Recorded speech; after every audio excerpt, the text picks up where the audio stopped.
not the one clip on YouTube, not the movie or the hologram. Tupac Amaru Shakur, the human being. 21 years ago in Las Vegas, Tupac Shakur was taken from all of us. He was only 25 years old too, damn near the same age as my oldest son. When I sat down to gather my thoughts about my label mate, my homie, and my brother, there's one thought that kept coming back to me. Tupac, the actual human being. And while many remember him now as some kind of thugged out superhero, Tupac knew he was only human, and he represented through his music like no one before. It's a fact that he never shied away from. He wore it like a badge of honor. With an unapologetic rawness, Pac embraced those contradictions that prove we ain't just a character out of someone else's storybook. To be human is to be many things at once. Strong and vulnerable, hard-headed and intellectual, courageous and afraid, loving and vengeful, revolutionary and, oh yeah, don't get it fucked up, gangsta.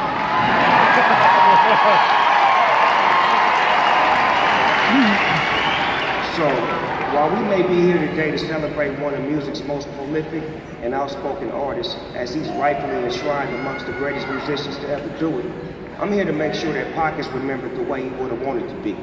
A strong black man that stood for his.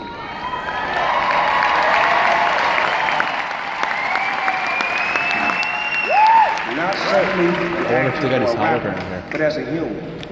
That's what made Tupac an amazing actor on the big screen in movies like Above the Rim and Juice. That's what made him refuse to lower his head and railing against injustice towards his people. That's what made us so engaged with everything he ever did, both before and after his death. That's what made Tupac the greatest rapper of all time.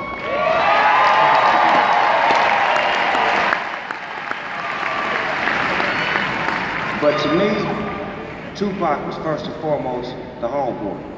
We shared a whole lot in common. In a way, our journey started together. We were both born in the same year, 1971. He released his first single, Trap, from his scorching first album, Tupac Is Now, in late 1991. Not even a year later, I would make my debut alongside Dr. Dre on the song Deep Cover. I finally got a chance to meet Pac in 1993 at a rap party for Poetic Justice in LA. And on that night, Pac passed me my first blunt. Yeah. No, for real. That's right. Tupac is the one that got Snoop Dogg smoking blunts. See, I was a zigzag man before that shit. And we became very good friends quickly thereafter. Yeah. And then, in 1995, I told Suge Knight, I said, Suge, get Pac out of prison, have him come join our team at Death Row Records, you know, the most unfuckable record label of all time. And our friendship there was like player to player. He never had a team before, it was always just him.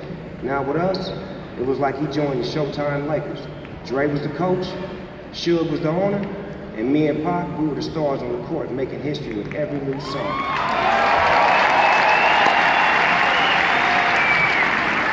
We were young, rich, and rock stars. But we were also young black men with targets on our back. We were catching cases simultaneously.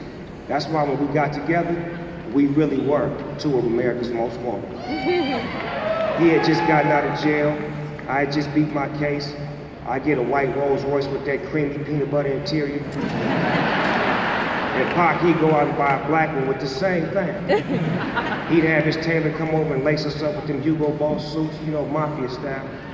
He put me up on a lot of boss player shit like Gucci and Versace and shit I can't even pronounce. I got me a penthouse suite on Wilshire, and 2 weeks later, Pac got the one right across the hall from me. Neighbors, you dig?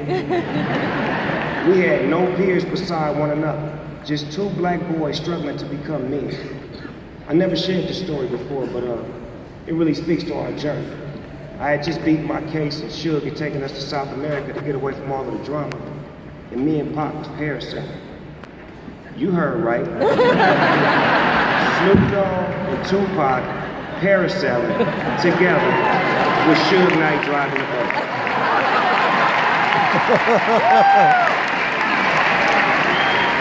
Now, you gotta remember, I had just beat my case and Pocket just got out on bail, so we'd have tried anything at this point. Does anybody know what parasailing is? Because we damn sure did. Me and Pac were sitting on the edge of the boat with all this gear and shit on, and all of a sudden the boat pulls away and we start floating up in the air. We scared as a motherfucker, damn near our hands. The sugar gas kept dropping the lever and slamming us into the water like boom.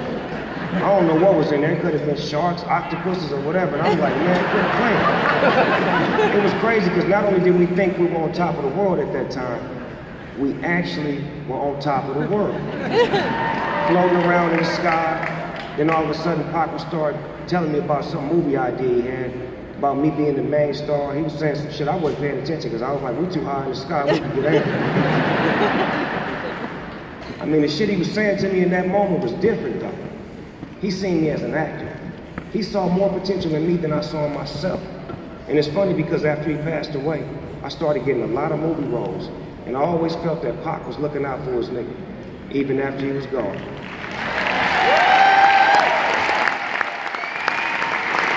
See, that's the thing with Pac. When he loves hard.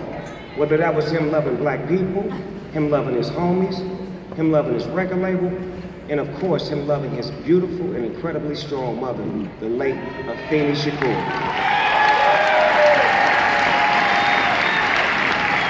Memories of Miss Shakur are embedded in my mind.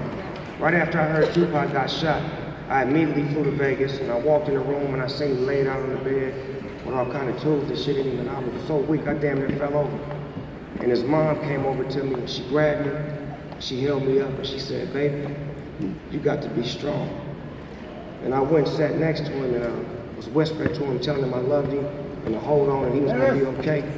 And even in that moment, his mom was thinking more about me than herself and showing me how to love strong.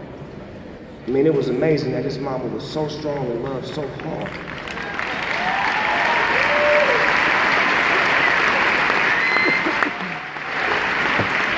I realized that Pac was taught how to love at a very early age. And through his music, he shared the love with all of us. And that's ultimately why we're here tonight.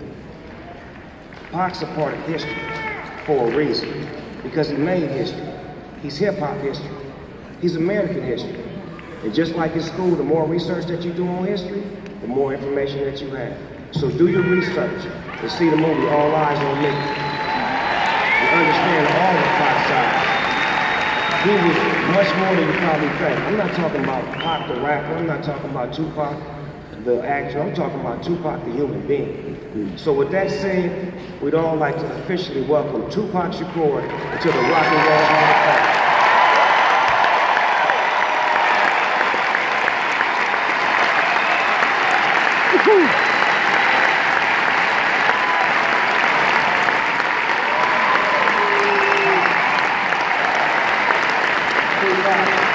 We love you, man. You will always be right with us. We know you're going to live forever. Because legends always do. They can't take this away from you, homie. Except for my brother's not here in the physical form, I'll accept this honor as the end. I love you, Tupac. Welcome to the Rock and Roll Hall of Fame.